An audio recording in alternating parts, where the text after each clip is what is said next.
As we gather this morning, we remember in the Episcopal Diocese of Northern Michigan that we acknowledge the sacred land where we work, live, teach, learn, and build community.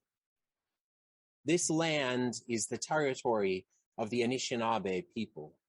We recognize the repeated violations of sovereignty, territory, and water perpetrated by European and other settlers that have impacted the original inhabitants of this land.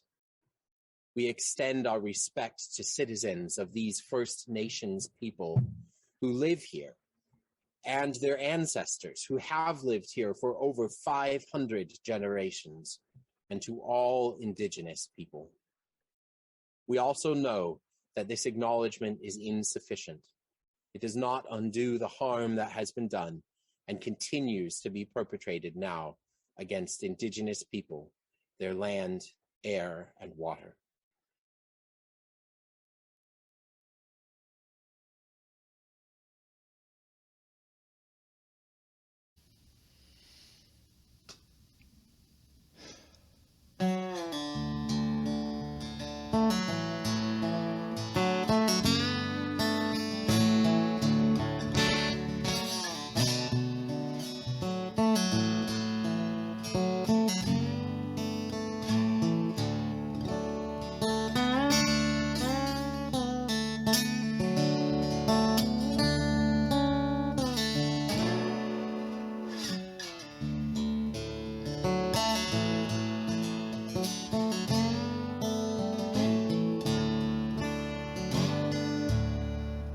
Praise the one who breaks the darkness with a liberating light.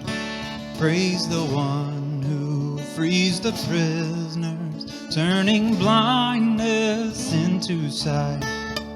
Praise the one who preached the gospel, healing every dread disease, calming storms and feeding thousands with the very bread of peace.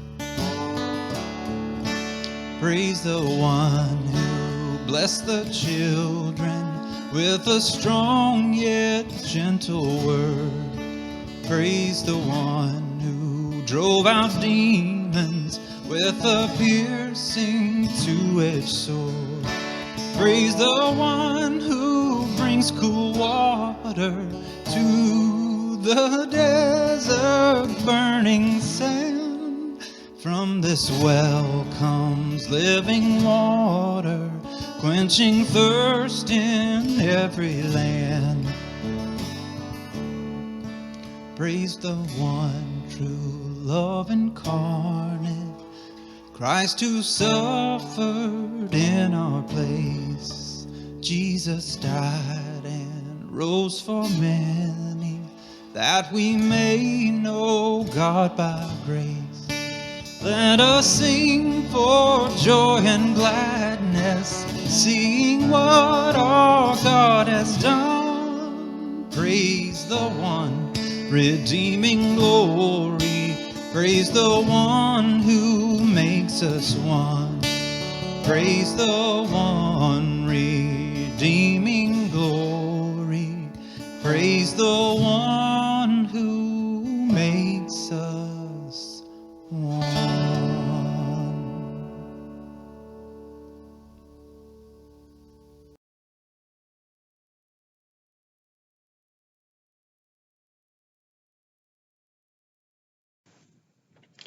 A reading from the Gospel according to Luke.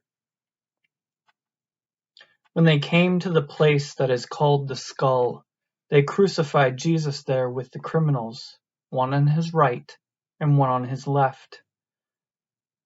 Then Jesus said, "Father, forgive them, for they do not know what they are doing." And they cast lots to divide his clothing, and the people stood by watching, but the leaders scoffed at him, saying, "He saved others, let him save himself if he is the Messiah of God, his chosen one." The soldiers also mocked him, coming up and offering him sour wine, and saying, If you are the king of the Jews, save yourself." There was also an inscription over him, "This is the King of the Jews." One of the criminals who were hanged there kept deriding him and saying, "Are you not the Messiah? Save yourself and us." But the other rebuked him, saying, "Do you not fear God, since you are under the same sentence of condemnation? And we indeed have been condemned justly, for we are getting what we deserve for our deeds. But this man has done nothing wrong." Then he said, "Jesus, remember me when you come into your kingdom." He replied, "Truly I tell you, today you will be with me in paradise." The Gospel of the Lord.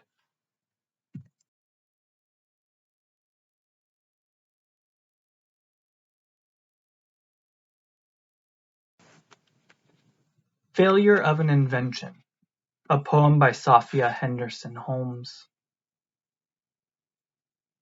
I am not any of the faces you have put on me, America.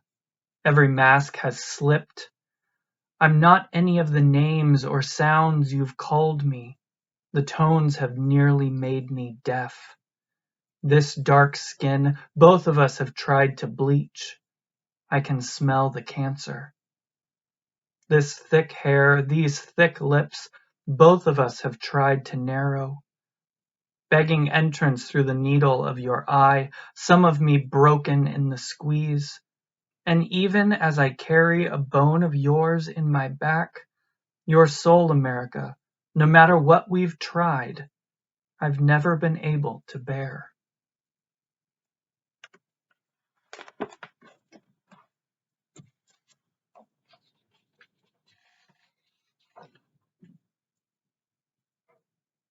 This is the story of the crucifixion of Jesus.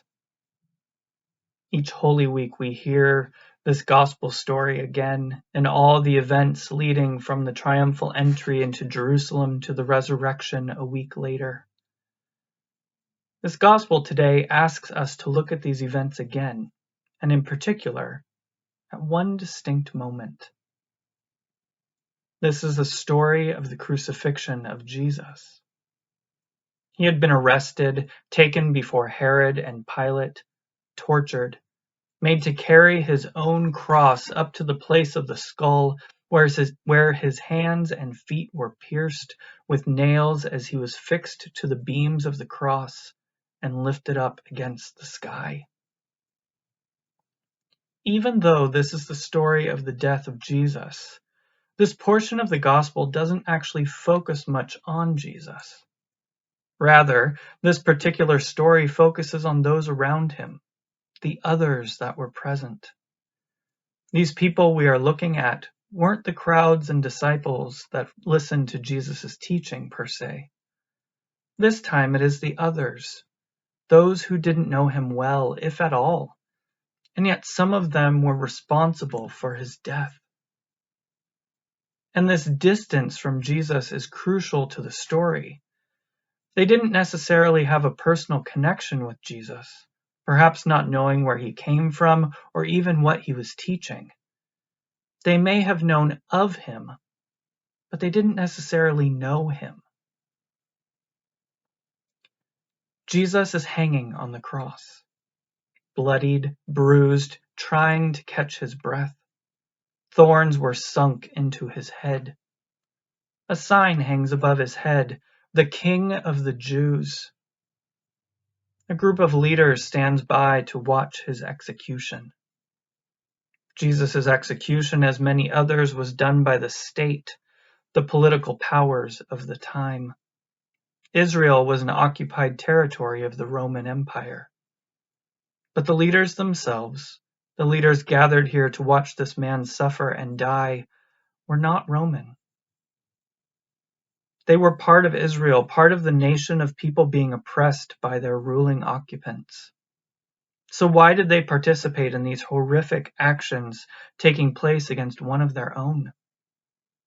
Because when they looked at Jesus, they didn't see Jesus, the man. They saw a man instead who they felt was threatening their religious views. Jesus to them was a blasphemer, a heretic, a false prophet. He was other than what they feared. As they stood there watching him suffer, they mocked him, saying, "If you are the Messiah, then save yourself. Act as we all know the Messiah is supposed to act." Jesus challenged the way they thought about the Messiah and how God calls them to live in the world. They didn't see Jesus there on the cross dying. They saw their doubts and challenges being slain, and with his death, they were satisfied. Jesus is hanging on the cross, gasping for air, wounds still dripping blood. A group of soldiers stand around, heckling. They are Roman, the oppressors of this occupied land. They probably didn't know who Jesus was any more than what they may have heard on the street and what their officers had told them. Jesus was not a man. He was their assignment. Their job was to carry out the state execution. Their job was to make sure radicals didn't come and try to rescue the man on the cross or steal his body after. Jesus was an enemy of the state, a political example of what Rome did to those who tried to fight their dominance. "Save yourself if you are the king of the Jews," they said, because they saw Jesus as a political problem to their own ultimate control. They stripped him and jeered at him to show their dominance. They didn't see Jesus on the cross dying. They saw the people whose land they had taken control of and colonized, and they were proud. Jesus is hanging on the cross. He hangs there between two criminals. On one side hangs a criminal who joins in with the mocking and verbal abuse of the leaders and soldiers. But it feels different coming from him.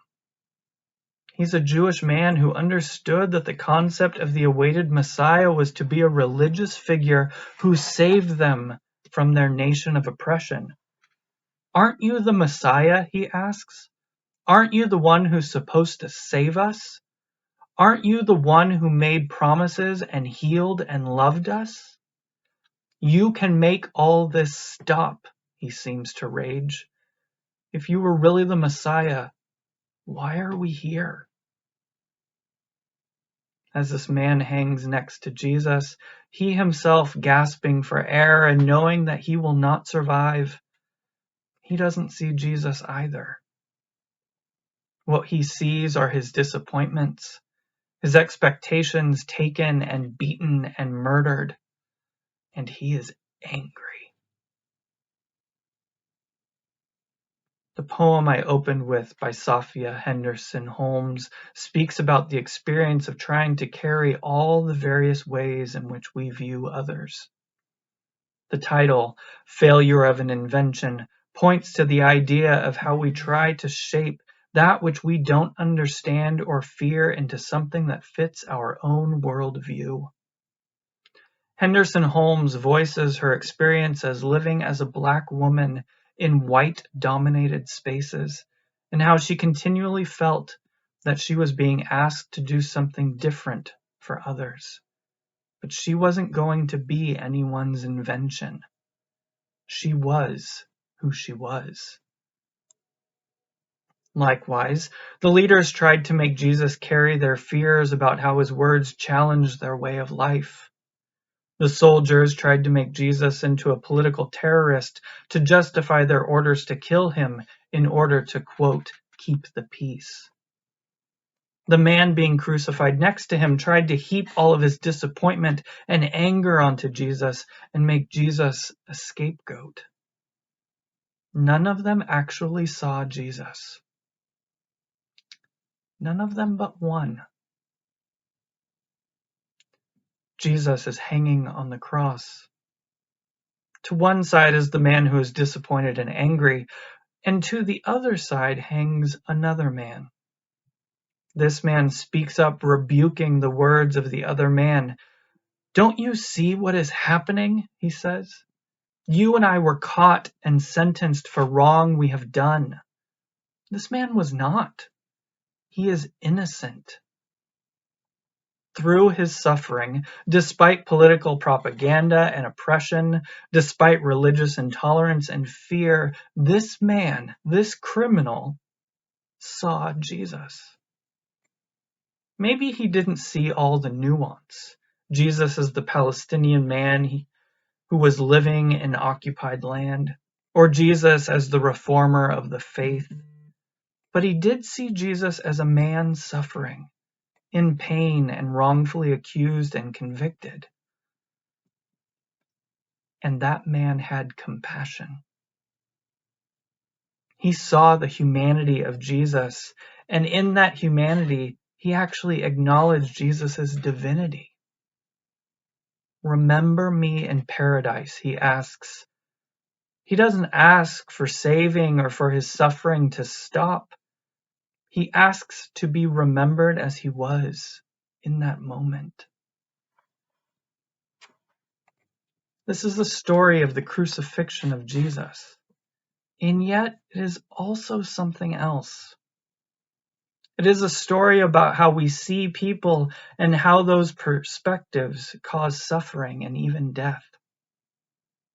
It's a story about what happens when we only see people as demographics, as numbers, as political parties or religious affiliations, when we see them as a diagnosis or stereotype, a race or ethnicity, a gender or a sexual orientation, as affluent or poor, or anything that attempts to sum up all of their humanity into a shape that is easier for us to handle and alleviate the challenge of actually seeing people for who they are and who they were created to be.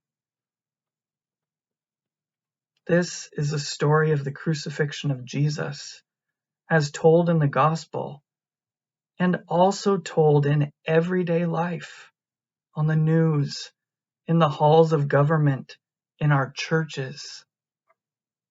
Because ultimately, this is a story of how we see each other.